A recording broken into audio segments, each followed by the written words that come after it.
આપણી આ કથાના 5 દિવસ પૂર્ણ થઈને 6થા દિવસની શરૂઆત થઈ. જો ભગવાનની કથા હશે, અહીંયા ભગવાનનું ભજન થાય છે, સૌ મળી આપણે ભજન કીર્તન કરીએ છીએ. આપણા સુખના દિવસો છે, અને સુખના દિવસો એવા હોય કે જલ્દી વહી જાય. 5 દિવસ પૂરા થયા આપણને ખબર પડી, એમ લાગે ને કે હજી પોથયાત્રા આપણે કરી જ છે. શું કામે? કારણ કે આ સુખના દિવસો છે, અને સુખના દિવસો જતા વાર ન લાગે. તો આ સુખના દિવસો આવે ક્યારે? તો કે જ્યારે આપણને ભગવાન પ્રેરણા કરે, કે જ્યારે આપણા હૃદયમાં ભગવાન બિરાજમાન થાય છે, ત્યારે આપણી અંદર સુખના દિવસો આવે છે. કાલે આપણે કથા સાંભળી, એમાં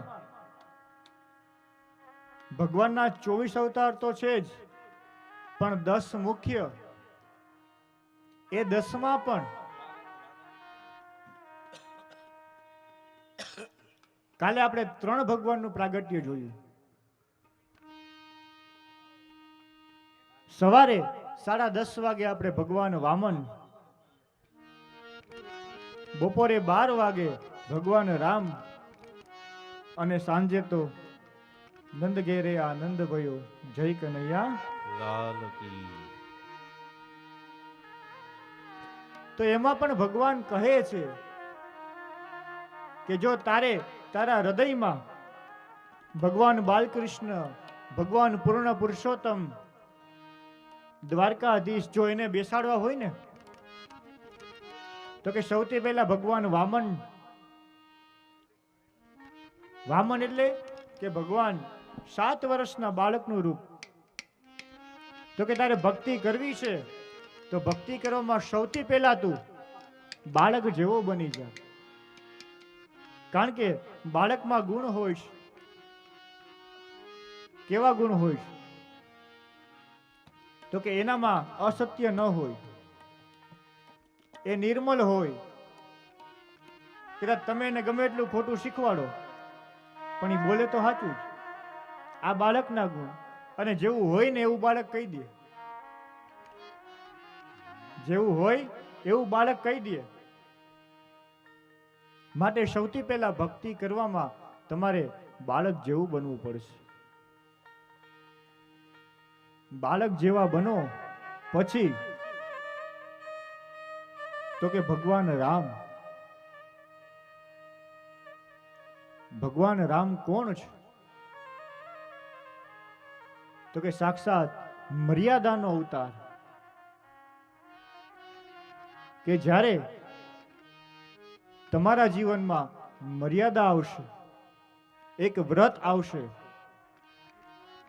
અરે આખા પરિવારને, કુટુંબને સાથે લઈ અને ચાલવાનો રસ્તો તમને મળશે, ત્યારે તમારી અંદર ભગવાન રામ પ્રગટશે. અને આટલું તમારા ભક્તિમાં થશે ને, ત્યારબાદ જ તમારા હૃદયમાં ભગવાન ઠાકોરજી બિરાજમાન થશે.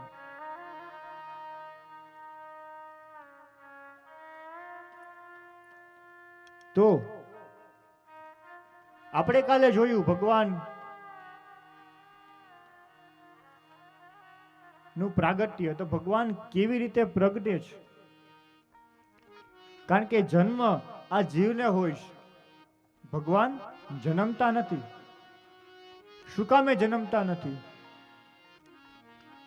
તો શાસ્ત્રમાં કીધું છે કે જે જન્મે છે એમનો નાશ ફરજિયાત છે. આપણી આ પૃથ્વી છે,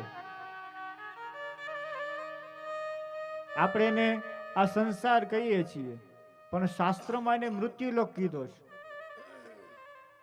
મૃત્યુલોક શું કામે? કારણ કે જે જન્મે છે એનું મૃત્યુ નક્કી છે.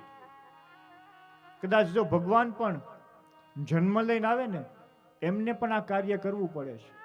માટે આ મૃત્યુલોક છે. માટે કોઈ દી ભગવાન કે ભગવતી એ જન્મે નહીં તો કે પ્રગટ થાય છે. તો હવે તમારે પણ જો ભગવાનને પ્રગટ કરવા હોય તો પ્રગટ કરવાનો એક રસ્તો છે, ખૂબ સરળ છે. પણ જો થાય તો કે ભગવાન આપણી અંદર પ્રગટે ક્યારે? આજ વાત રામાયણમાં તુલસીદાસજી મહારાજ કહે છે કે જો ભગવાન પ્રગટે તો કેવી રીતે પ્રગટે, અને ભગવાનને પ્રગટાવા હોય તો ભગવાન કેવી રીતે આવી અને આપણી અંદર બિરાજમાન થાય છે. તો કે કહ્યું કેવી રીતે? પ્રેમ તે પ્રગટ હોઈ મે જાના, હરિ વ્યાપક વક્ર સમાન. તો કે ભગવાન પ્રગટી છે કેવી રીતે? પ્રેમ તે પ્રગટ. કેવી રીતે? પ્રેમથી ભગવાન પ્રગટે છે. હવે પ્રેમ કોને કહીએ આપણે? તો કે જે વ્યક્તિ પોતાના ભાઈઓ, પોતાના કુટુંબ પરિવારને સાથે લઈ અને આગળ વધે, એના પ્રત્યે આદર રાખે કે કઈ વાંધો નહીં, મારો ભાઈ છે ને, કે કઈ વાંધો નહીં, મારું કુટુંબ છે, બધા માટે પ્રેમ પ્રગટાવે, તો ત્યાં ભગવાનનું પ્રાગટ્ય થાય છે. બાકી એમને ભગવાન આવીને બિરાજમાન થતા જ નથી. પણ આપણે શું કરીએ? પ્રેમ તો ન પ્રગટાવીએ પણ બીજા પ્રત્યે કેવું કરીએ?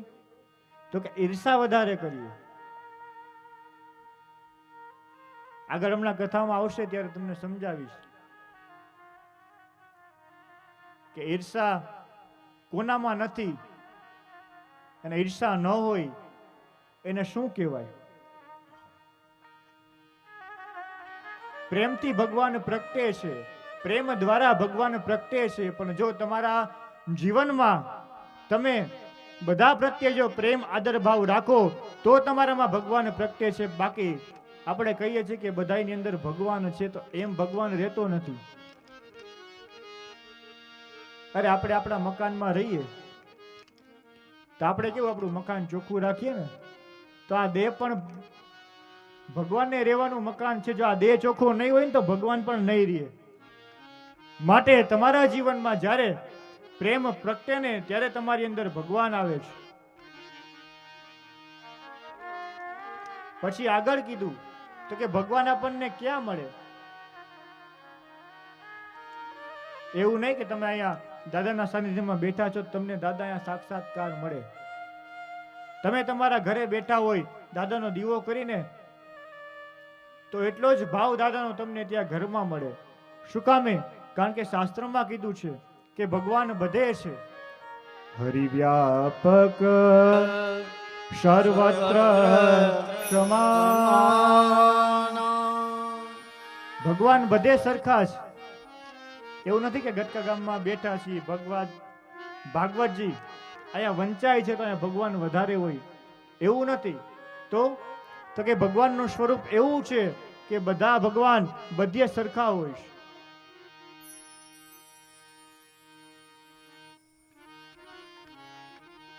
તો ભગવાનનું પ્રાગટ્ય થયું.